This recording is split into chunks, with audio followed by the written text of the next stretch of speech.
Eh bien, salut à tous, c'est Max. Aujourd'hui, on se retrouve pour notre troisième épisode de la série sur apprendre le Java. Donc aujourd'hui, on va s'intéresser aux structures conditionnelles. Donc c'est ce qui va nous permettre de faire des tests pour savoir si une condition est vraie ou non.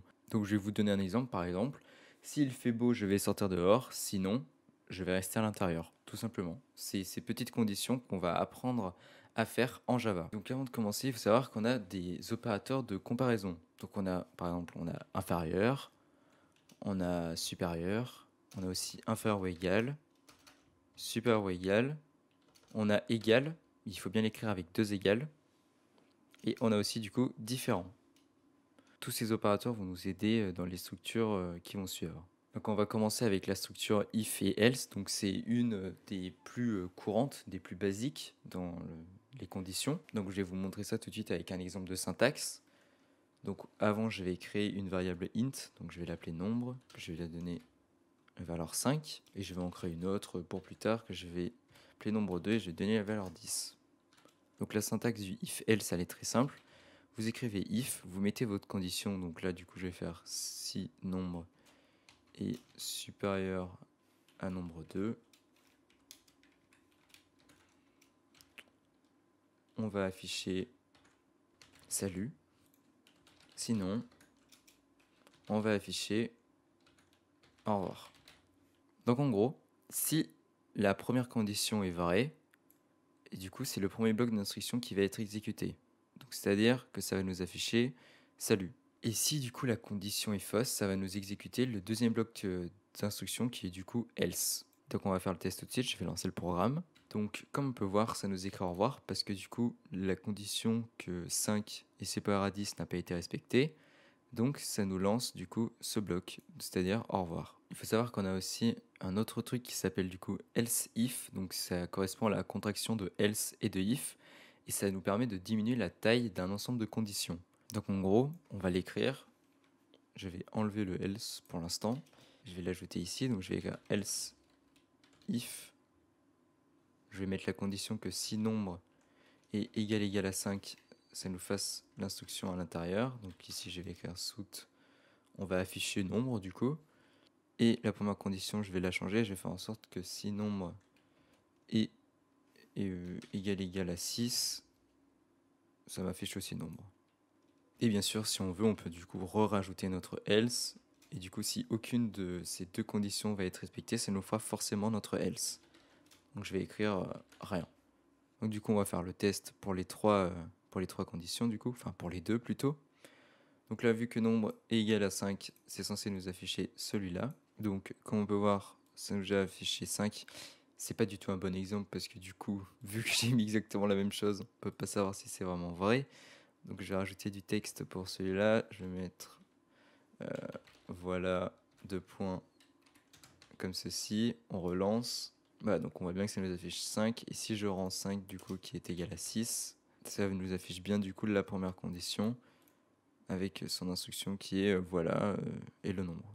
Et du coup, si aucune de ces conditions est respectée, donc on va le donner, on va lui dire que le nombre est égal à 4, ça va nous afficher normalement rien. Voilà.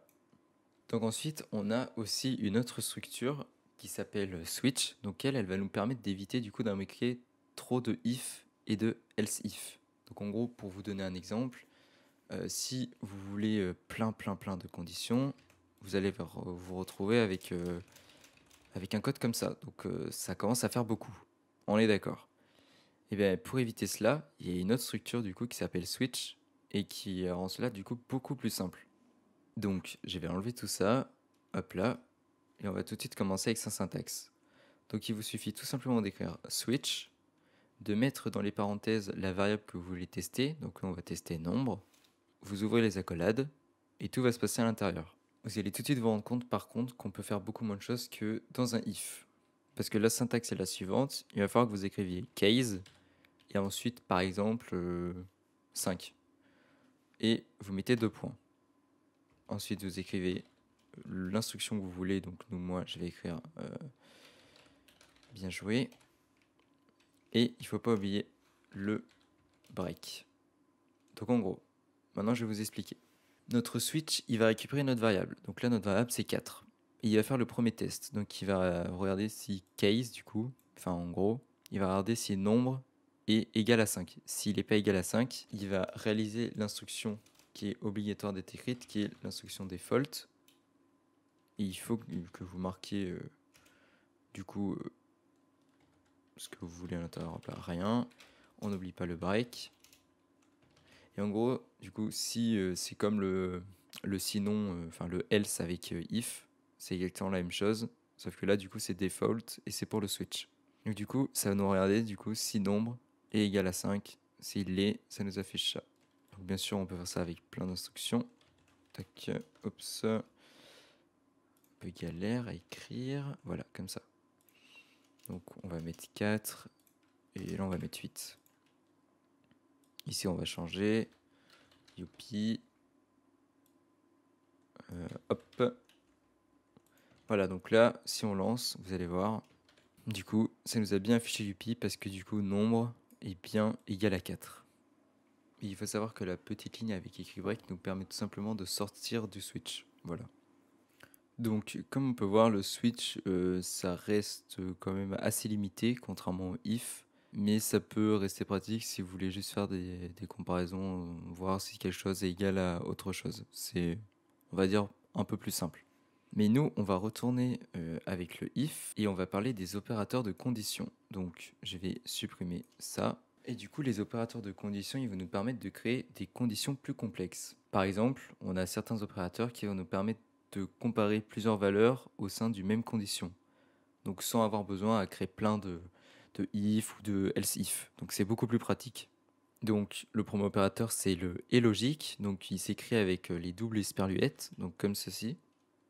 Donc lui, il permet de valider une condition si toutes les comparaisons sont vraies. Donc on va tout de suite faire le test. Donc on va créer une condition avec if. On va regarder si nombre est égal à 4 et que nombre 2 est supérieur à 5. On va faire notre petit soute. Oui. Donc en gros, si cette condition est respectée et que celle-là est aussi respectée, ça va nous exécuter le code à l'intérieur de notre premier bloc. Donc là, si on lance, on va pouvoir voir que du coup, nombre est bien égal à 4 et que nombre 2 est aussi du coup supérieur à 5, donc ça nous affiche oui. Ensuite, on a aussi l'opérateur qui est le ou logique. Donc le ou logique, il s'écrit comme ceci, c'est avec les doubles pipes. Donc lui, il va nous permettre de valider la condition si au moins une des deux comparaisons est vraie. Donc en gros, on va remplacer le et par un ou. Donc voilà, comme ceci. Et on va faire en sorte que du coup 15. Donc nombre est bien égal à 4 ou nombre 2 est supérieur à 15. Donc cette condition n'est pas respectée. Mais vous allez voir que ça va quand même nous afficher oui. Donc on lance.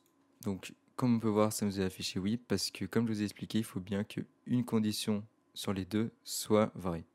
Ensuite, on a aussi un autre opérateur, c'est le non logique. Donc il faut tout simplement que vous rajoutiez un point d'exclamation avant la condition. Et ça va nous permettre de inverser cette condition. Donc en gros, je vais vous montrer. On va effacer tout ça. Donc on va rajouter le point d'exclamation. Ensuite, on ouvre une parenthèse et on met notre condition. Donc nous, on va dire que nombre est égal à 4. Du coup, si on lit ce qu'il y a à l'intérieur de la parenthèse, on nous dit que du coup, nombre est égal à 4. Donc cette condition, elle est respectée. Le problème, c'est qu'on a un point d'exclamation. C'est-à-dire que du coup, c'est le non logique, donc c'est l'inverse de cette condition. Donc là, en gros, on lit que si nombre n'est pas égal à 4, on affiche le message. Donc là, du coup, si on lance, ça va rien nous afficher parce que du coup, on n'a pas mis de else. Donc normalement, dans la console, rien ne devrait s'afficher. Mais si par contre, on change la valeur de nombre et qu'on met 8, là, du coup, la condition est bien respectée parce que du coup, c'est l'inverse de nombre est égal à 4. Et du coup, c'est nombre est différent de 4. Et si on lance, ça va nous afficher oui. Donc cette condition, elle est équivaut à, je vais le marquer juste en dessous pour que vous compreniez, elle équivaut à écrire que if et avec la condition à l'intérieur, nombre différent de 4, tout simplement. Voilà, donc du coup, on en a terminé avec tout ce qui était les conditions. Donc du coup, c'est la fin de la vidéo. Donc j'espère que cela vous aura permis de comprendre ce qu'étaient du coup les conditions en Java. Et du coup, j'espère que cette vidéo vous aura plu. N'hésitez pas à vous abonner et à mettre un like. Et n'hésitez pas aussi à me dire en commentaire si vous avez des questions ou si vous avez des problèmes pour que je puisse vous aider. Et sur ce, moi je vous dis à tout à l'heure. Ciao ciao.